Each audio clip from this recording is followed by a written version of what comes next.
అక్క అర్జెంట్ కి బ్లౌజ్ కావాలక్క, రేపట్లో కుట్టిస్తావా? ఇప్పుడు అర్జెంట్ అర్జెంట్ అని అంటారు. అవ చూడు అవన్నీ కుట్టి పెట్టినాయి.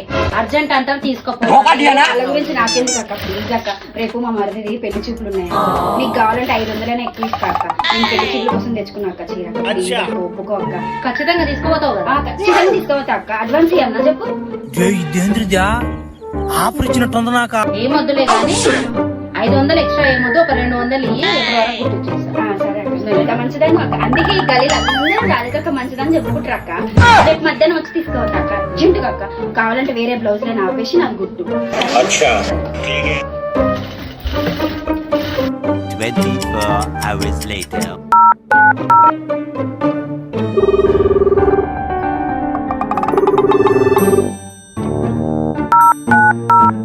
ముఖంది ఫోన్ చేస్తే ఫోన్ లేవడతలేదు.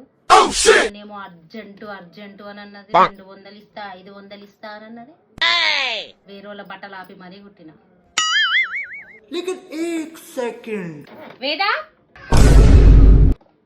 ఓ వేదా, పిచ్చినోళ్ళే కనీసాలు ఫోన్ చేస్తున్నావు నాకు.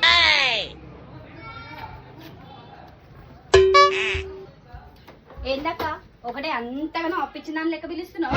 ఫోన్ చేస్తే ఫోన్ లిఫ్ట్ చేస్తలేవమ్మా. జాకెట్ కుట్టు కుట్టు అని అన్నావు, కుట్టి పెట్టినా. ఏం బ్లౌజ్? ఆహా గదా.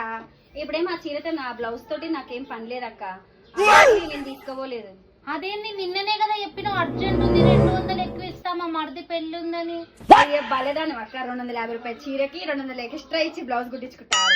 అయినా మా మరిది పెళ్లికి పెళ్లి చూపులకి గా చీర ఎందుకు కట్టుకుంటే అక్క లేవా? భలే ఉన్నోలే అక్క, భలే ఉన్నోలే అక్క. సాయంత్రానికి ఎందుకు చెప్పినావమ్మా అర్జెంట్ అర్జెంట్ అని?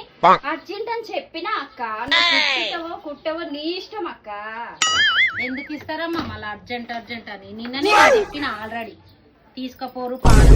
నువ్వు భలే మాట్లాడుతున్నావు అక్క. నాకు చీరలు గతిలేని దాని లెక్క నాకు దగ్గర వచ్చి తీసుకో.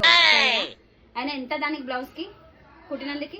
450 రూపాయలు. 450? ఇక పక్కన 200కే గుర్తుంది, నువ్వు 450 ఇట్లా మోసం చేసి ఇట్లా మంది దగ్గర పైసలు తినుడు కరెక్ట్ కాదక్క. మేము కూడా కష్టపడి సంపాదించుకుంటున్నాము. బానే మాట్లాడుతున్నావు. నిన్న ఒక మాట ఈ రోజు ఒక మాట. నాది ఒకటే ఉంటది అక్క. అప్పటికి అన్నారు రాధిక దగ్గరకు పోకే ఎక్కువ తీసుకుంటుంది అని. ఏం గుట్టకు నా బ్లౌజ్, ఏం గుట్టకు. ఒకవేళ నువ్వు తెప్పేసి నా బ్లౌజ్ ప్లీజ్ నాకు ఇచ్చేసి, సరేనా? నేను నాకు పని మీద పోతున్నా. తిరిగి మళ్ళా నేనేనా అవలాగానైనా ఒక బాధ. అక్క నీకు బ్లౌజ్ ఇచ్చినప్పుడే చెప్పిన చాలా జాగ్రత్తగా గుట్టక్క, మా అమ్మగారు పెట్టిన చీరని. ఏమైంది ఇప్పుడు ఈ జాకెట్ కి? ఏమైందా? అసలు మనిషి అయిన వాడు ఎవడన్నా ఆ బ్లౌజ్ తొడుక్కుంటాడు అక్క?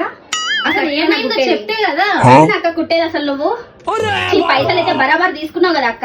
ఏమైందో చెప్పు. టైలరింగ్ రాకపోతే షాప్ బంద్ చేసుకొని కూసో. ఏమైంది? అంత మంచిగానే ఉంది కదా. ఏమైందా? వేసుకుంటే లోడాస్ లోడాస్ నైట్ వేసుకున్నట్టుంది. ఏముంది? లూజ్ ఉంటే ఒక కుట్టేసిస్తా. ఎంత కుట్టేయాలో చెప్పు. దానికి ఇన్ని మాటలు అనడం అవసరమా? పైసలు తక్కువ ఇచ్చినప్పుడు తర్వాత మళ్ళీ అడిగి తీసుకుంటావు అక్క. నువ్వు బరాబర్ తీసుకుంటావు కదా అక్క. పైసలు ఒక్కటేసారి ఇస్తే తీసుకుంటావు కదా అక్క నువ్వు. ఇంత పెద్ద మాట అన్నాడు సరాడు. ఎంత వేయాలమ్మా? ఇంత వేయాలా? అంత కాదు. ఇంత? ఆహా ఇంకా తగ్గి. ఇంత లేదక్క, అంత కాదు. ఇంత చీమ కాలంత ఎయ్యు. చీమ కాలంత కుట్టేయాలా? అంత లూజ్ అయిందా నీకు? ఎప్పుడైనా జాకెట్ దొడుక్కున్న ముఖమేనా నీది? చీమ కాలంత కుట్టేస్తే నీకు జాకెట్ ఖరాబ్ అయినట్ట. నడు, నీ జాకెట్ వద్దు, నువ్వు వద్దు. ఇచ్చిందట పెద్ద పైసలు. అయ్యే కుట్టే నీకేందక్క ప్రాబ్లం? చీమ కాలంత కుట్టంట. ఇంత కోపగించుకో. నడు నడు.